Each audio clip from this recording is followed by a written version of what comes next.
प्रश्नावली 2 देखिए, ठीक है, 15.2 का है। चौथा प्रश्न है, बेलनाकार स्तंभ का व्यास 50 सेंटीमीटर और ऊंचाई 3.5 मीटर है। यहीं पर फर्क देखिए, यहाँ व्यास जो है सेंटीमीटर में है और ऊंचाई जो है मीटर में है, ठीक है, अलग अलग इकाई हो गया है। बेलन के वक्र पृष्ठ की रंगाई का लागत मूल्य ज्ञात कीजिए यदि दर 12.50 यानी कि 12.5 रुपया प्रति वर्ग मीटर है। चलिए बहुत ही आसान तरीके से आपको बताते हैं। सबसे पहले देखिए, आधार का व्यास दिया है। बेलन का जो है व्यास कैसा रहता है, आधार त्रिज्या के समान रहता है, यानी कि यहाँ पर त्रिज्या का व्यास दिया होती है। त्रिज्या का व्यास नहीं होता है, वृत्त का व्यास होता है, ठीक है। तो लिखेंगे दिया है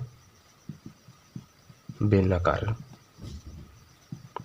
स्तंभ का व्यास जो है त्रिज्या का 2 गुना होता है, यानी कि व्यास अगर 50 सेंटीमीटर है तो त्रिज्या यानी कि आर बराबर जो है इसका आधा हो जाता है, यानी कि 50 को 2 से भाग कर दो, ठीक है। तो आर बराबर हमें मिलेगा 25 सेंटीमीटर। लेकिन देखिए ये मीटर में है और हमें जो है लागत मूल्य जो है 12.5 रुपये प्रति वर्ग मीटर है बोल रहा है, यानी कि मीटर में ही लेना होगा हमें, ठीक है। तो इसको जो हम मीटर में बदलेंगे तो क्या करेंगे, मीटर में बदलने के लिए इसको 100 से भाग कर देना होता है, ठीक है। कटाते नहीं, अगर कटाएंगे तो ऐसे 1/4 भी आ जाएगा, ठीक है।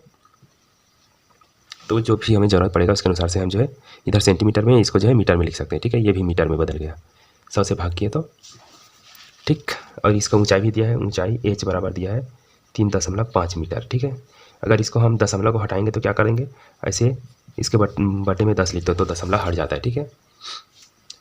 और क्या है, इधर दर दिया है रंगाई पोताई का, उसको लास्ट में लिख लेंगे, ठीक है। तो सबसे पहले हमें क्या बोल रहा है, बेलन के वक्र पृष्ठ की रंगाई कर रहा है, ठीक है। यानी कि एक बेलन है तो इस बेलन के बाहरी क्षेत्र को लिपाई पोताई कर रहे हैं, ठीक है। तो इसका वक्र पृष्ठ निकालना है, ठीक है। तो चलिए, बेलन का वक्र पृष्ठ का क्षेत्रफल इसके बराबर होता है 2πr/h, ठीक है। 2πr/h होता है, तो यहाँ पर मान रखेंगे तो हमें इसका क्षेत्रफल मिल जाएगा, ठीक है।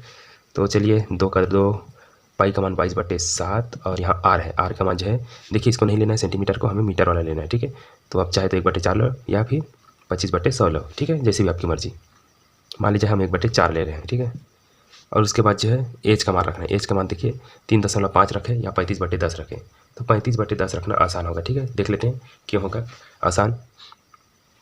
तो देखिए अब जो है करता है उसको कटा देते हैं, 7 से 35 कट जाएगा, देखिए 7 एकम 7, 7 पंचे 35, यानी कि 5 बार में 35 कट जाएगा 7 के पाढ़ा से, ठीक है। और ये 4 इसको काट देगा, देखिए ये जो है 22 दूनी 44 हो जाएगा। ऐसे एक का कोई मतलब नहीं है, 5 है ऊपर में, नीचे में क्या क्या बचा, ये 7 तो कट गया, 4 और 10 बाकी है, ठीक है। तो अब क्या करेंगे, इसको कटा देते हैं, देखिए 4 एकम 4, 4 एकम 4, 4 एकम 4 11, ठीक है। और ये 5 एकम 5, 5 दूनी 10, या फिर इसको नहीं काटेंगे 10 को, ठीक है। क्यों नहीं काटेंगे इसका कारण बता रहा हूँ, ठीक है। ये 5 से इसको गुना करेंगे तो 11, ये 11 है और ये 5 है, 11 पंचे 55/10 है, ठीक है। यहाँ काट लेता है, उसको साफ लिख देते हैं। ये देखिए हमने नहीं काटा, 4 बस को काटा है, ये 10 को नहीं काटने का कारण बता रहा हूँ। देखिए ये जो 1 0 इसके कारण इसमें 1 जन के बाद दशमलव आ जाएगा, ठीक है। तो इसका बेलन का वक्र पृष्ठ हो गया 5.5 वर्ग मीटर, ठीक है। क्षेत्रफल को हमेशा वर्ग के साथ लिखा जाता है, मीटर दिया इसलिए हमने मीटर लिखते हैं, सेंटीमीटर रहता है तो वर्ग सेंटीमीटर लिखते हैं, ठीक है। तो वक्र पृष्ठ का क्षेत्रफल मिल गया। अब हमें क्या ज्ञात करना है, वक्र पृष्ठ की रंगाई का लागत मूल्य ज्ञात करना है, ठीक है। तो चलिए इसको भी निकाल लेते हैं, थोड़ा सा इसको आगे सरकाना पड़ेगा। तो यहाँ से हम ऐसे लिख सकते हैं, बेलन की वक्र पृष्ठ की है ना, बेलन की रंगाई का लागत, ठीक है। आप जो है बेलन की रंगाई की जगह में बेलन के वक्र पृष्ठ की रंगाई भी लिख सकते हैं, ठीक है। इसके बराबर क्या होगा, इसका क्षेत्रफल से हम जो है इसके दर को गुना कर देंगे, ठीक है। मतलब ये बेलन का जो वक्र पृष्ठ का क्षेत्रफल जितना आया है उसमें हम उसके दर को गुना करेंगे। तो दर जो है 12.5 रुपये के दर से ले रहा है तो इसको गुना करेंगे, ठीक है। तो यहाँ देखिए क्षेत्रफल हमें मिला है 5.5 और दर मिला हमें 12.50, इन दोनों को गुना कर देते हैं, आंसर हमें मिल जाएगा। देखिए तो ऐसे करते हैं, 5 के पारा 0 बार 5 0 साइड में गुना कर लेते हैं, ठीक है, कहीं पर। तो इसको ऐसे कर लेते हैं, 5 0 0 5 25 का 5 हासिल 2 5 2 10 10 12 का 2 हासिल 1 5 5 1 6 और फिर गुना करेंगे तो वही जाएगा 0 5 2 6, जोड़ देंगे 0 5 7 8 6, ठीक है। देखिए इतना आ रहा है, तो यहाँ पर इसको गुना कर रहे हैं तो लिख लेते हैं 6 8 7 5 0।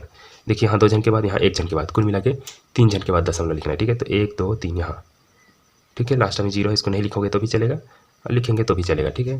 तो इतना रुपये जो है इसका खर्चा आएगा, लागत आएगा लिपाई पोताई का, ठीक है। 68.750 रुपये, और यही इसका आंसर है, ठीक है। देख लीजिएगा, नोट करना चाहे तो नोट कर सकते हैं। अच्छा लगा होगा तो लाइक कर देना, सब्सक्राइब नहीं किए होंगे तो सब्सक्राइब करके जाना, कमेंट करके जाना। मिलते हैं इसके अगले प्रश्न के साथ।